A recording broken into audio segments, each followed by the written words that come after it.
அது மாதிரி எனக்குன்னு எந்த உதவி தொகையும் கிடைச்சதில்ல. தயவுசெய்து என்ன மாரி யாரும் பாதிக்கப்படக்கூடாது. எனக்கு இந்த மகளிர் உதவித்தொகையும் வரல. எனக்கு இந்த விதவை பணமும் குடுக்கல. எனக்கு தெரியல. எனக்கு எப்படி பண்ணணும் என்னன்னு தெரியல. முயற்சி பண்ணேன் கிடைக்கல. ஸோ என்ன மாதிரி யாராவது விதவைகள் இருந்தாங்கன்னா, கைவிடப்பட்டவங்க இருந்தாங்கன்னா, தயவுசெய்து அவங்களுக்கானது சேர வேண்டியத நிச்சயமா அந்த கவர்மெண்ட் குடுக்கணும். நான் ஒரு வாடகை வீட்ல தான் இருக்கேன்.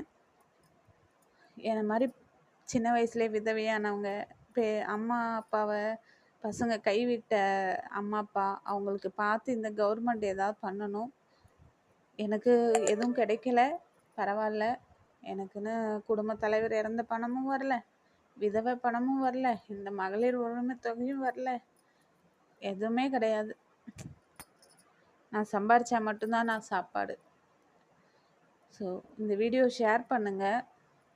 என்ன மாரி உள்ள பொண்ணுங்களா பார்த்து தேடி தயவுசெய்து அவங்களுக்கு கிடைக்காத சலுகைய இந்த ஆட்சிலயாவது அவங்களுக்கெல்லாம் கிடைக்கணும். ஏன்னா எனக்கு தெரிஞ்சு நெறைய பேர் இருக்காங்க என்ன மாதிரி. இல்ல எனக்கும் கிடைக்கல, எனக்கும் கிடைக்கல, எனக்கும் பசங்க இருக்குன்னு விதவை பணம் வரல அப்படின்னு. பசங்களுக்காக தானே அதெல்லாம் முயற்சியே பண்றோம். ஆனா அதுவும் கிடைக்க மாட்டேங்குது. ரேஷன் கடை பணம் எதுவுமே கிடையாது. ஒரு வாடகை வீட்ல இருந்து 3 பசங்கள வளர்த்து, சாப்ட்டு எதுவுமே சமாளிக்க முடியல. தயவுசெய்து என்ன மாரி யாரும் பாதிக்கப்படக்கூடாது. அதனால சொல்றேன். எல்லாருக்கும் போய் சேர வேண்டியது கரெக்ட்டா போய் சேரணும். இந்த ஆட்சிலயாவது அது கிடைக்கும்னு நம்புறேன். எனக்கு வேண்டாம். ஏன்னா நான் இருக்க போறதில்ல. என் வாழ்க்கைய முடிச்சுக்கணும்னு நான் முடிவு பண்ணிட்டேன்.